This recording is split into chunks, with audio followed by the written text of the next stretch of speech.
The American Rivals of Sherlock Holmes, The Man Who Spoke Latin, by Samuel Hopkins Adams.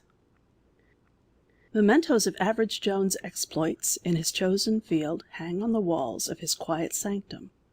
Here the favored visitor may see the two red ink dots on a dated sheet of paper, framed in with the card of a chemist and an advertised sale of Lepidoptera, which drove a famous millionaire out of the country.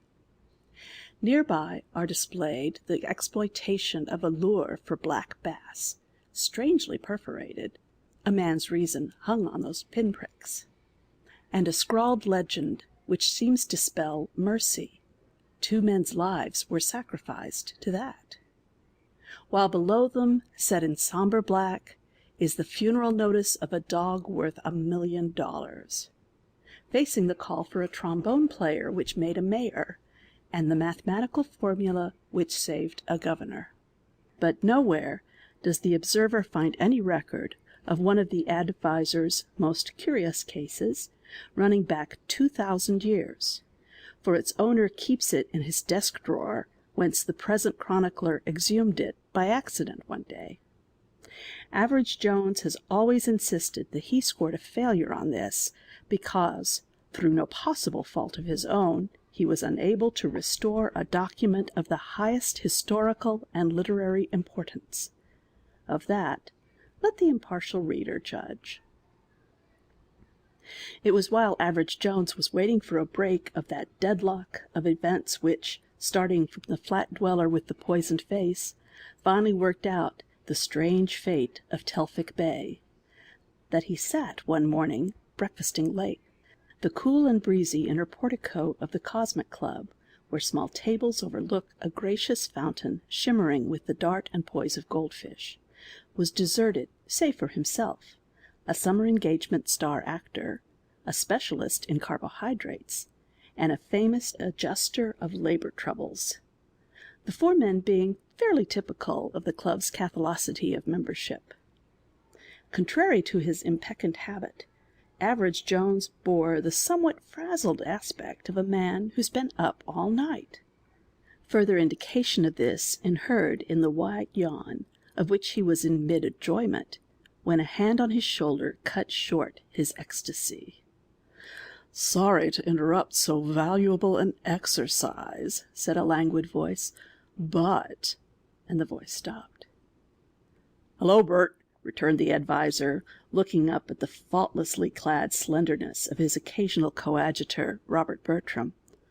"Sit down and keep me awake till the human snail who's hypothetically ministering to my wants can get me some coffee."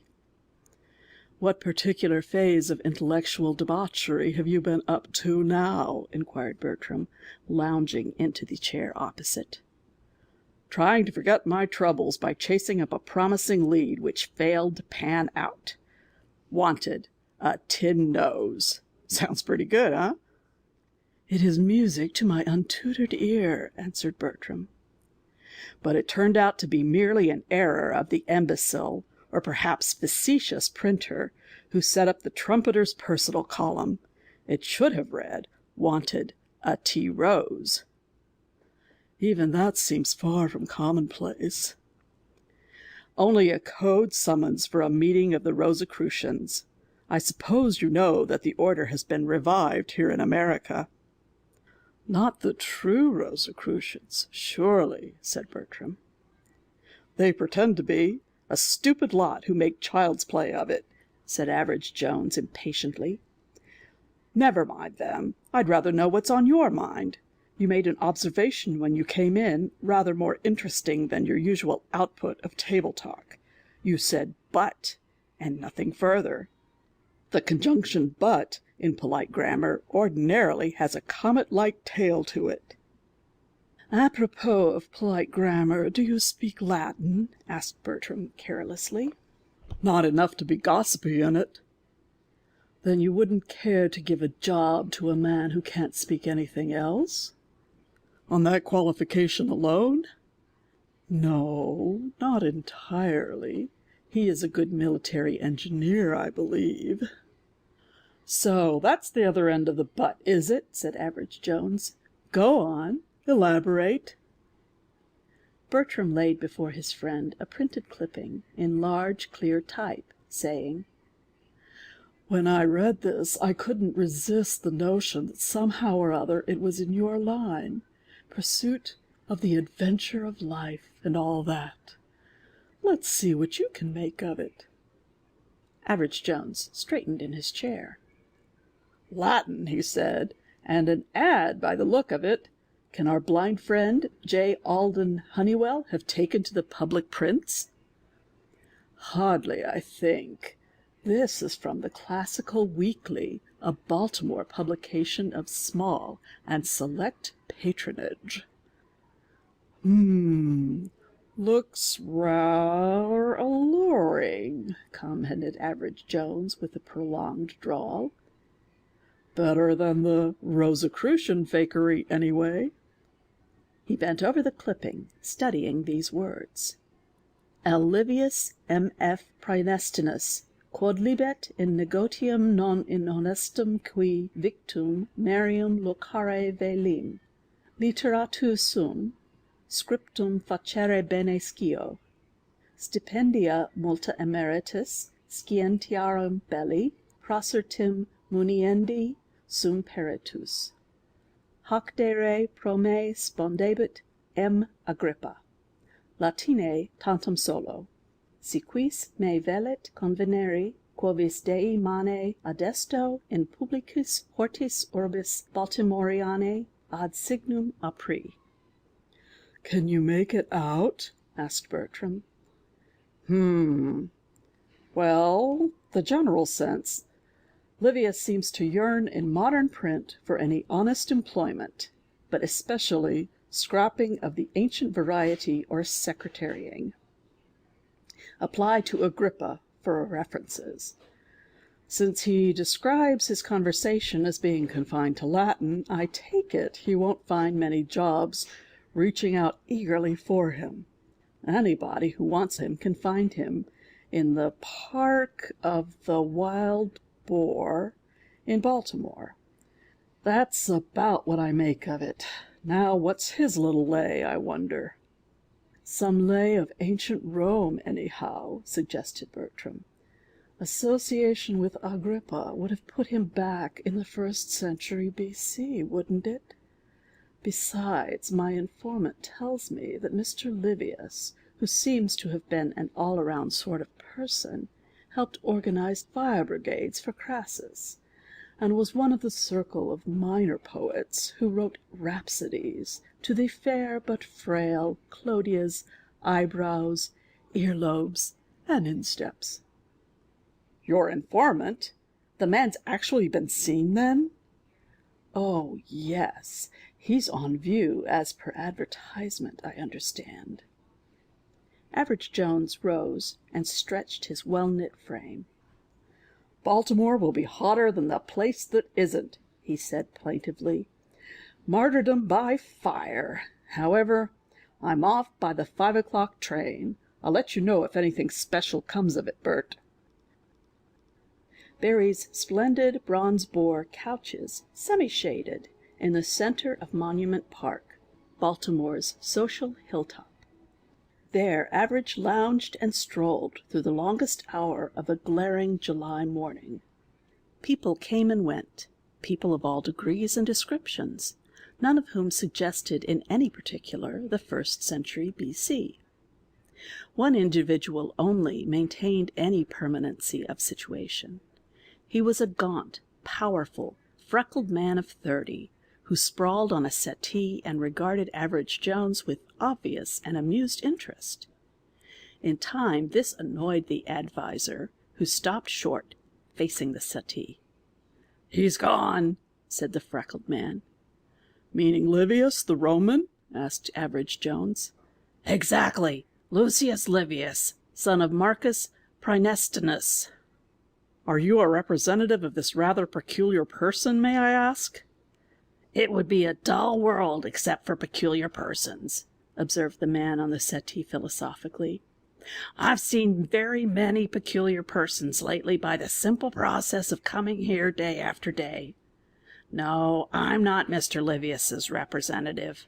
I'm only a town-bound and interested observer of his." "There you've got the better of me," said Average Jones. "I was rather anxious to see him myself." The other looked speculatively at the trim, keen-faced young man. "Yet you do not look like a Latin scholar," he observed, "if you'll pardon the comment." "Nor do you," retorted Jones, "if the apology is returnable." "I suppose not," owned the other with a sigh. "I've often thought that my classical capacity would gain more recognition if I didn't have a skin like Bob Fitzsimmons and hands like Ty Cobb. Nevertheless, I'm in and of the Department of Latin of John Hopkins University. Name Warren. Sit down." "Thanks," said the other. "Name Jones. Profession advertising advisor. Object curiosity." A.V.R.E. Jones, better known as Average Jones, I believe. "Experte crede," being dog Latin for "you seem to know all about it." The newcomer eyed his vis-a-vis. "Perhaps you know Mr. Robert Bertram," he drawled. "Oculus, the eye, Tory of the bull. Bull's eye," said the freckled one with a grin. "I've heard of your exploits through Bertram, and thought probably you'd follow the bait contained in my letter to him." "Nothing wrong with your nerve system, is there?" inquired Average Jones with mock anxiety. "Now that I'm here, where is L. Livius?" and so forth. "Elegantly but uncomfortably housed with Colonel Ridgway Graham in his ancestral barrack on Carteret Street." "Is this Colonel Graham a friend of yours?" "Friend and foe, tried and true. We meet twice a week, usually at his house, to squabble over his method of Latin pronunciation and his construction of the ablative case. He's got a theory of the ablative absolute," said Warren with a scowl, "fit to fetch Tacitus howling from the shades." "A scholar, then?" "A very fine and finished scholar, though a faddist of the rankest type. Speaks Latin as readily as he does English." "Old?" "Over 70. "Rich?" "Not in money. Taxes on his big place keep him pinched. That and his passion for buying all kinds of old and rare books. He's got, perhaps, an income of 5,000 clear, of which about 3,000 goes in book auctions." "Any family?" "No. Lives with 2 ancient colored servants who look after him." "How did our friend from B.C. connect up with him?" "Oh, he ran to the old colonel like a chick to its hen. You see, there aren't so very many Latinists in town during the hot weather. Perhaps 18 or 20 in all came from about here and from Washington to see the prodigy in the Park of the Boar after the advertisement appeared. He wouldn't have anything to do with any of us. Pretended he didn't understand our kind of Latin. I offered him a place myself at a wage of more denarii than I could well afford. I wanted a chance to study him. Then came the colonel and fairly grabbed him. So I sent for you in my artless professional way." "Why so much enthusiasm on the part of Colonel Graham?" "Simple enough. Livius spoke Latin with an accent which bore out the old boy's contention. I believe they also agreed on the ablative absolute."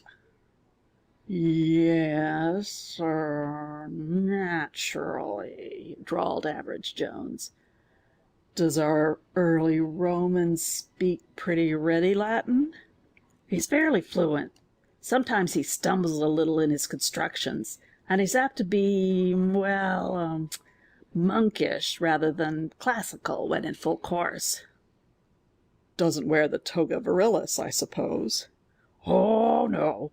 Plain American clothes. It's only his inner man that's Roman, of course. He met with a bump on the head. This is his story, and he's got the scar to show for it. And when he came to, he'd lost ground a couple of 1,000 years and returned to his former existence. No English, no memory of who or what he'd been, no money, no connection whatsoever with the living world." "Humph. Wonder if he's been a student of Kipling. You remember The Greatest Story in the World, the reincarnated galley slave? Now, as to this Colonel Graham, has he ever published? Yes, 2 small pamphlets issued by the Classicist Press, which publishes the Classical Weekly. Supporting his fads, I suppose. Right. He devoted 1 pamphlet to each. Average Jones contemplated with absorbed attention an ant which was making a laborious spiral ascent of his cane. Not until it had gained a vantage point on the bone handle did he speak again.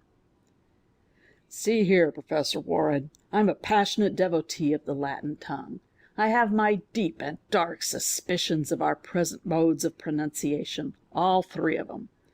As for the ablative absolute, its reconstruction and regeneration have been the inspiring principle of my studious manhood. Humbly I have sat at the feet of learning, enshrined in the Ridgway Graham pamphlets. I must meet Colonel Graham, after reading the pamphlets. I hope they're not long. Warren frowned. Colonel Graham is a gentleman and my friend, Mr. Jones, he said with emphasis. I won't have him made a butt. He shan't be by me, Average Jones said quietly. Has it perhaps struck you, as his friend, that close daily association with the psychic remnant of a Roman citizen might conceivably be non-conducive to his best interest? Yes, it has. I see your point. You want to approach him on his weak side. But have you Latin enough to sustain the part? He's shrewd as a weasel in all matters of scholarship, though a child whom anyone could fool in practical affairs. No, I haven't, admitted Average Jones. Therefore, I'm a mute. A shock in early childhood paralyzed my centers of speech. I talk to you by sign language, and you interpret. But I hardly know the deaf-mute alphabet. Nor I. But I'll waggle my fingers like lightning if he says anything to me requiring an answer, and you'll give the proper reply. Does Colonel Graham implicitly credit the Romanism of his guest? He does because he wants to. To have an educated man of the classic period of the Latin tongue, a friend of Caesar, an auditor of Cicero, and a contemporary of Virgil, Horace, and Ovid come back and speak in the accent he's contended for, makes a powerful support for his theories. He's at work on a supplementary thesis already. What do the other Latin men who've seen Livius think of the metempsychosis claim? They don't know. Livius explained his remote antecedents only after he had got Colonel Graham's private ear. The colonel has kept it quiet. Don't want a rabble of psychologists and soul pokers worrying him to death, he says.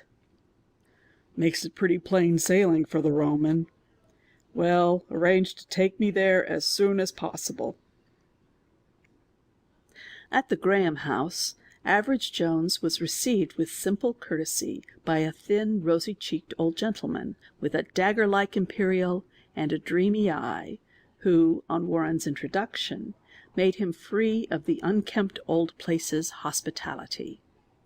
They conversed for a time, Average Jones maintaining his end with nods and gestures, and, ostensibly, through the digital mediumship of his sponsor.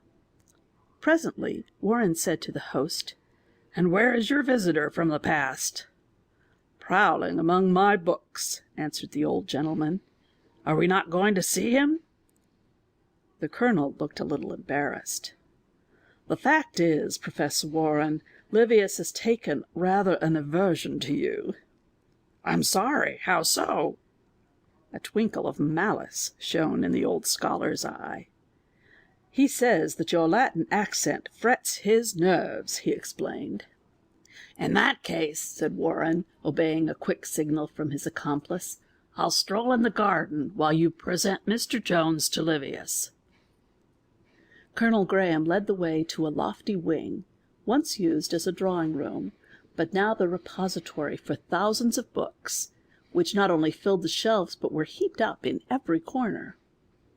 "I must apologize for this confusion, sir," said the host. "No one is permitted to arrange my books but myself, and my efforts, I fear, serve only to make confusion more confounded. There are 4 other rooms even more chaotic than this." At the sound of his voice, a man who had been seated behind a tumulus of volumes rose and stood. Average Jones looked at him keenly. He was perhaps 45 years of age, thin and sinewy, with a close-shaven face, pale blue eyes, and a narrow forehead running high into a mop of grizzled locks. Diagonally across the front part of the scalp, a scar could be dimly perceived through the hair. Average Jones glanced at the stranger's hands to gain, if possible, some hint of his former employment. With his faculty of swift observation, he noticed that the long, slender fingers were not only mottled with dust, but also scuffed, and in places scarified, as if their owner had been hurriedly handling a great number of books. Colonel Graham presented the newcomer in formal Latin. He bowed. The scarred man made a curious gesture of the hand, addressing Average Jones in an accent which, even to the young man's long unaccustomed ears, sounded strange and strained. "De illi linguam astringere mutus est," said Colonel Graham, indicating the younger man, and adding a sentence of sonorous, metrical Greek. Average Jones recalled the Aeschylean line, "Well, though a great ox hath stepped on my tongue, it hasn't trodden out my eyes, praises be," said he to himself, as he caught the uneasy glance of the Roman. By way of allaying suspicion, he scribbled upon a sheet of paper a few complimentary Latin sentences, in which Warren had sedulously coached him for the occasion, and withdrew to the front room, where he was presently joined by the John Hopkins man. Fortunately, the colonel gave them a few minutes together. "Arrange for me to come here daily to study in the library," whispered Jones to the Latin professor. The other nodded. "Now sit tight," added Jones. He stepped, soft-footed, on the thick old rug, across to the library door, and threw it open. Just inside stood Livius, an expression of startled anger on his thin face. Quickly recovering himself, he explained, in his ready Latin, that he was about to enter and speak to his patron. "Shows a remarkable interest in possible conversation," whispered Jones on his withdrawal, "for a man who understands no English. Also does me the honour to suspect me. He must have been a wily chap in the consulship of Plancus." Before leaving, Average Jones had received from Colonel Graham a general invitation to spend as much time as he chose studying among the books. The old manservant, Saul, had orders to admit him at any hour. He returned to his hotel to write a courteous note of acknowledgment. Many hours has Average Jones spent more tediously than those passed in the cool seclusion of Colonel Ridgway Graham's treasure house of print. He burrowed among quaint accumulations of forgotten classics. He dipped with astonishment into the savage and ultra-Rabelaisian satire of von Hutter's Epistola Obscurorum Virorum, which set early 16th century Europe aroar with laughter at the discomfited monks. And he cleansed himself from that tainted atmosphere in the fresh air and free English of a splendid Audubon first, and all the time he was conscious that the Roman watched. More than once Livius offered aid, seeking to apprise himself of the supposed mute's line of investigation, but the other smilingly fended him off. At the end of 4 days, Average Jones had satisfied himself that, if Livius were seeking anything in particular, he had an indefinite task before him, for the colonel's bound treasures were in indescribable confusion. Apparently he had bought from far and near, without definite theme or purpose. As he bought, he read, and having read, cast aside, and where a volume fell, there it had license to lie. No cataloguer had ever sought to restore order to that bibliographic riot. To seek any given book meant a blind voyage, without compass or chart, throughout the mingled centuries. Often Colonel Graham spent hours in one or the other of the huge book rooms talking with his strange protégé and making copious notes. Usually the old gentleman questioned and the other answered. But one morning the attitude seemed to the listening adviser to be reversed. Livius, in the far corner of the room, was speaking in a low tone. To judge from the older man's impatient manner, the Roman was interrupting his host's current of queries with interrogations of his own. Average Jones made a mental note, and, in conference with Warren that evening, asked him to ascertain from Colonel Graham whether Livius's inquiries had indicated a specific interest in any particular line of reading. On the following day, however, an event of more immediate import occupied his mind. He had spent the morning in an upstairs library, at the unevadable suggestion of Colonel Graham, while the colonel and his Roman collogued below. Coming down about noon, Average Jones entered the colonel's small study just in time to see Livius, who was alone in the room, turn away sharply from the desk. His elbow was held close to his ribs in a peculiar manner. He was concealing something under his coat. With a pretense of clumsiness, Average Jones stumbled against him in passing. Livius drew away, his high forehead working with suspicion. The adviser's expression of blank apology, eked out with a bow and a grimace, belied the busy working mind within. For, in the moment's contact, he had heard the crisp rustle of paper from beneath the ill-fitting coat. What paper had the man from B.C. taken furtively from his benefactor's table?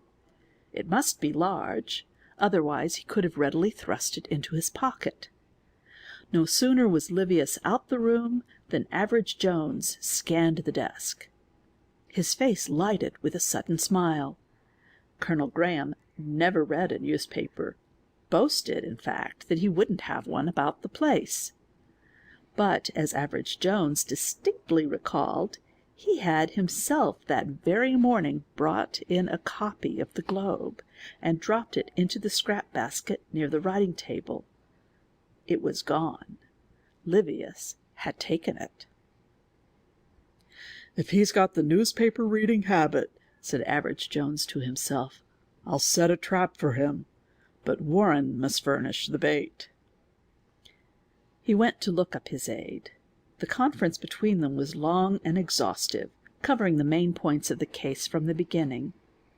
"Did you find out from Colonel Graham," inquired Average Jones, "whether Livius affected any particular brand of literature?" "Yes, he seems to be specializing in late 17th century British classicism. Apparently, he considers that the flower of British scholarship of that time wrote in a very inferior kind of dog Latin." "Late 17th century Latinity," commented Average Jones. "That gives us a fair start. Now, as to the body servant." "Old Saul? I questioned him about strange callers. He said he remembered only two besides an occasional peddler or agent. They were looking for work." "What kind of work?" "Inside the house. One wanted to catalog the library." "What did he look like?" "Saul said he wore glasses and a worse tall hat than the colonel's and had a full beard." "And the other?" "Bookbinder and repairer. Wanted to fix up Colonel Graham's collection. Young, smartly dressed, with a small waxed mustache." "And our Livius is clean-shaven," murmured Average Jones. "How long apart did they call?" "About 2 weeks. The second applicant came on the day of the last snowfall. I looked that up. It was March 27th. "Do you know, Warren," observed Average Jones, "I sometimes think that part of your talents, at least, are wasted in a chair of Latin." "Certainly there's more excitement in this hide-and-seek game as you play it than in the pursuits of a musty pedant," admitted the other, cracking his large knuckles. "But when are we going to spring upon friend Livius and strip him of his fake toga?" "That's the easiest part of it. I've already caught him, filling a fountain pen as if he'd been brought up on them, and humming the spinning chorus from the Flying Dutchman, not to mention the lifting of my newspaper." "Nemo mortalium omnibus horas sapit," murmured Warren. "No, as you say, no fellow can be on the job all the time. But our problem is not to catch Livius, but to find out what it is he's been after for the last 3 months." 3 months? You're assuming that it was he who aspired for work in the library?" "Certainly, and when he failed at that, he set about a very carefully developed scheme to get at Colonel Graham's books anyway. By inquiries he found out the old gentleman's fad, and proceeded to get in training for it. You don't know, perhaps, that I have a corps of assistants who clip, catalog, and file all unusual advertisements. Here is one they turned up for me on my order to send me any queer educational advertisements. Wanted, daily lessons in Latin speech from a competent Spanish scholar. Write, Box 347, Banner Office. That is from the New York Banner of April 3rd, shortly after the strange caller's second abortive attempt to get into the Graham library. "I suppose our Livius figured out that Colonel Graham's theory of accent was about what a Spaniard would have. But he couldn't have learned all his Latin in 4 months." "He didn't. He was a scholar already, an accomplished one, who went wrong through drink and became a crook, specializing in rare books and prints. His name is Enderby. You'll find it in the Harvard catalog. He's supposed to be dead. My assistant traced him through his Spanish Latin teacher, a priest." "But even allowing for his scholarship, he must have put in a deal of work perfecting himself in readiness of speech and accent." "So he did. Therefore the prize must be big. A man of Enderby's caliber doesn't concoct a scheme of such ingenuity and go into bondage with it for nothing. Do you belong to the Cosmic Club?" The assistant professor stared. "No," he said. I'd like to put you up there. One advantage of membership is that its rosters include experts in every known line of erudition, from scarabs to skiing. For example, I am now going to telegraph for aid from old Millington, who seldom misses a book auction and is a human bibliography of the wanderings of all rare volumes. I'm going to find out from him what British publication of the late 17th century in Latin is very valuable. Also, what volumes of that time have changed hands in the last 6 months. "Colonel Graham went to a big book auction in New York in early March," volunteered Warren, "but he told me he didn't pick up anything of particular value." Then it's something he doesn't know about, and Livius does. I'm going to take advantage of our Roman's rather un-BC-like habit of reading the daily papers by trying him out with this advertisement. Average Jones wrote rapidly and tossed the results to his coadjutor, who read, "Lost. Old book, printed in Latin. Buff leather binding, a little faded." "It's safe to be that," explained Average Jones. "No great value except to owner. Return to Colonel Ridgway Graham, 11 Carteret Street, and receive reward." The advertisement made its appearance in big type on the front pages of the Baltimore paper of the following day. That evening Average Jones met Warren for dinner with a puckered brow. "Did Livius rise to the bait?" asked the scholar. "Did he?" chuckled Average Jones. "He's been nervous as a cat all day and hardly has looked at the library. But what puzzles me is this." He exhibited a telegram from New York. Millington says positively no book of that time and description of any great value. Enderby at Barclay auction in March, and made a row over some book which he missed because it was put up out of turn in the catalogue. Barclay auctioneer thinks it was one of Percival, privately bound volumes 1680 to 1703. An anonymous book of Percival Library, De Meritis Librorum Britannorum, was sold to Colonel Graham for $47, a good price. When do I get in on this? Signed, Robert Bertram. I know that treatise, said Warren. It isn't particularly rare. Average Jones stared at the telegram in silence. Finally he drawled, "There are books and books and things in books. Wait here for me."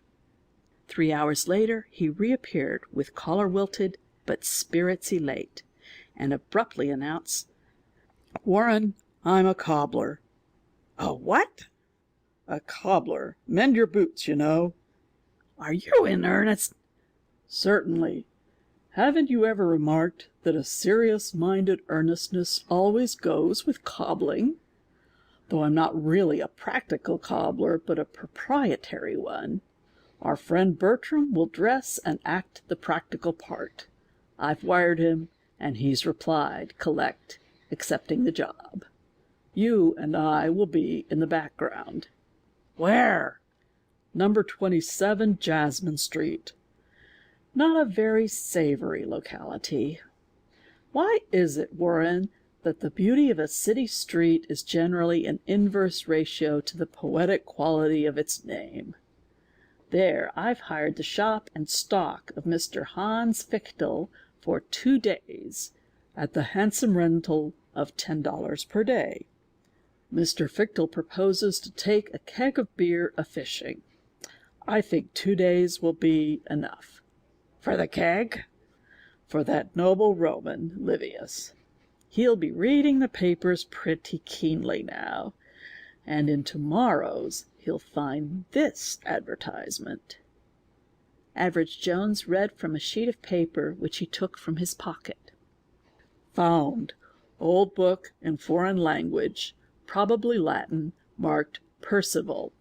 Owner may recover by giving satisfactory description of peculiar and obscure feature and refunding for advertisement. Fichtel, 27 Jasmine Street." "What is the peculiar and obscure feature, Jones?" asked Warren. "I don't know." "How do you know there is any?" "Must be something peculiar about the book, or Enderby wouldn't have put in 4 months of work on the chance of stealing it. And it must be obscure, otherwise the auctioneer would have spotted it." "Sound enough," approved the other. "What could it be? Some interpolated page?" "Hardly. I've got a treatise in my pocket on 17th century bookmaking, which I'm going to study tonight. Be ready for an early start to meet Bertram." That languid and elegant gentleman arrived by the first morning train. He protested mightily when he was led to the humble shoe shop. He protested more mightily when invited to don a leather apron and smudge his face appropriately to his trade. His protests, waxing vehement and eventually profane as he barked his daintily kept fingers in rehearsal for giving a correct representation of an honest artisan cobbling a boot, died away when Average Jones explained to him that on pretense of having found a rare book, he was to worm out of a cautious and probably suspicious criminal the nature of some unique and hidden feature of the volume.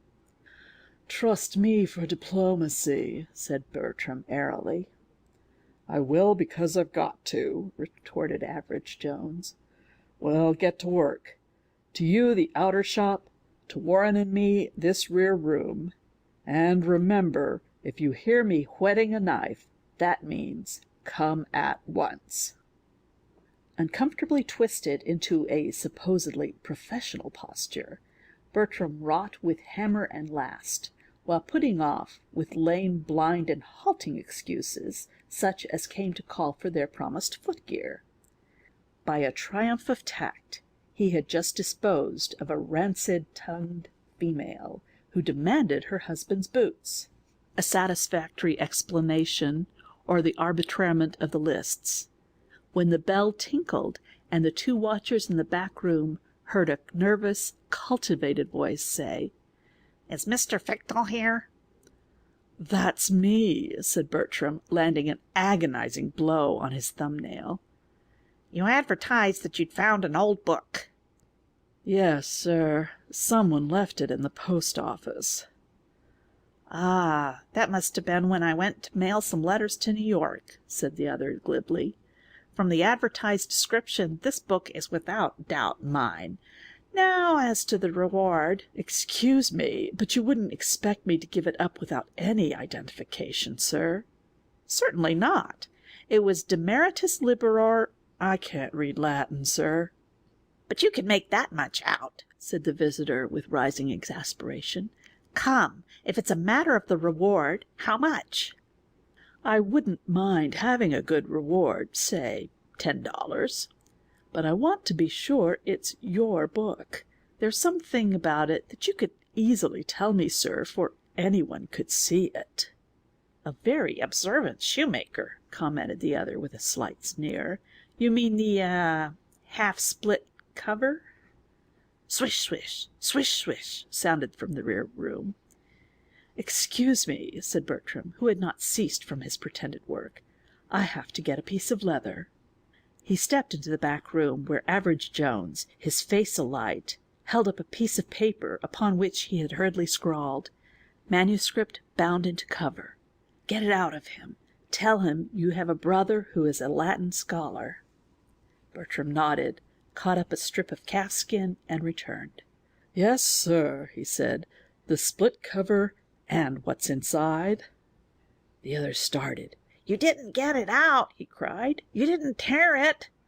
"No, sir, it's there safe enough, but some of it can be made out." "You said you didn't read Latin." "No, sir, but I have a brother that went through the academy. He reads a little." This was thin ice, but Bertram went forward with assumed assurance. "He thinks the manuscript is quite rare. Oh, Fritz, come in." "Any letter of Bacon's is rare, of course," returned the other impatiently. "Therefore, I propose offering you $50 reward." He looked up as Average Jones entered. The young man's sleeves were rolled up. His face was generously smudged, and a strip of cobbler's wax beneath the upper lip puffed and distorted the firm line of his mouth. Further, his head was louting low on his neck, so that the visitor got no view sufficient for recognition. "Lord Bacon's letter must be pretty rare, mister," he drawled thickly. "But a letter from Lord Bacon about Shakespeare? That ought to be worth a lot of money." Average Jones had taken his opening with his customary incisive shrewdness. The mention of Bacon had settled it to his mind. Only one imaginable character of manuscript from the philosopher, scholar, politician could have value enough to tempt a thief of Enderby's caliber. Enderby's expression told that the shot was a true one. As for Bertram, he had dropped his shoemaker's knife and his shoemaker's roll. Bacon on Shakespeare? Shades of the departed glory of Ignatius Donnelly! The visitor drew back. Warren's gaunt frame appeared in the doorway. Jones' head lifted.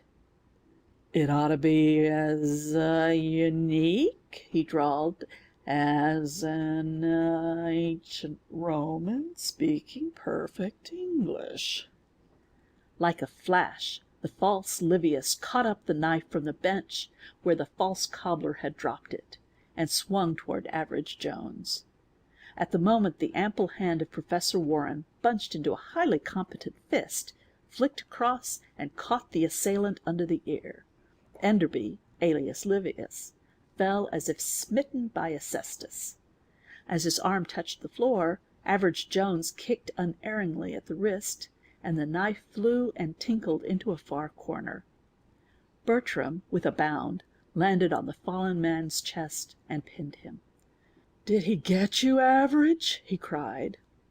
"Not this time. Pretty good teamwork," drawled the adviser. "We've got our man for felonious assault, at least." Enderby, panting under Bertram's solid knee, blinked and struggled. "No use, Livius," said Average Jones. "Might as well quiet down and confess. Ease up a little on him, Bert. Take a look at that scar of his first, though." "Superficial cut treated with makeup. A clever job," pronounced Bertram after a quick examination. "As I supposed," said Average Jones. "Let me in on the deal," pleaded Livius. "That letter is worth $10,000, $12,000, $15,000. Anything you want to ask, if you find the right purchaser. And you can't manage it without me. Let me in." "Thinks we're crooks, too," remarked Average Jones. "Exactly what's in this wonderful letter?" "It's from Bacon to the author of the book, who wrote about 1610. Bacon prophesies that Shakespeare, this vagabond and humble mummer, would outshine and outlive in fame all the genius of his time. That's all I could make out by loosening the stitches." "Well, that's worth anything one could demand," said Warren in a somewhat odd tone. "Why didn't you get the letter when you were examining it at the auction room?" inquired Average Jones. "Some fool of a binder had overlooked the double cover and sewn it in. I noticed it at the auction, gummed the opening together while no one was watching, and had gone to get cash to buy the book, but the auctioneer put it up out of turn, and old Graham got it. Bring it to me. I'll show you the pursed cover. Many of Percival's books were bound that way." "We've never had it nor seen it," replied Average Jones. "The advertisement was only a trap into which you stepped." Enderby's jaw dropped. "But it's still at the Graham house," he cried, beating on the floor with his free hand. "Take me back there." "Oh, we'll take you," said Warren grimly. Close packed among them in a cab, they drove him back to Carteret Street. Colonel Ridgway Graham was at home and greeted them courteously. "You found Livius," he said with relief. "I had begun to fear for him." "Colonel Graham," began Average Jones, "you have—" "What? Speech?" cried the old gentleman. "And you a mute? What does this mean?" "Never mind him," broke in Enderby Livius. "There's something more important." But the colonel had shrunk back. "English from you, Livius!" he cried, setting his hand to his brow. "All will be explained in time, Colonel," Warren assured him. "Meanwhile, you have a document of the utmost importance and value. Do you remember buying one of the Percival volumes at the Berkeley auction?" The collector drew his brows down in an effort to remember. "An octavo, in fairly good condition?" he asked. Yes, yes," cried Enderby eagerly. "Where is it? What did you do with it?" "It was in Latin, very false Latin." The foreman leaned forward, breathless. "Oh, I remember. It slipped from my pocket and fell into the river as I was crossing the ferry to Jersey." There was a dead, flat, stricken silence. Then Average Jones turned hollow eyes upon Warren. "Professor," he said, with a rueful attempt at a smile, "what's the past participle, passive plural, of the Latin verb to sting?" End of The Man Who Spoke Latin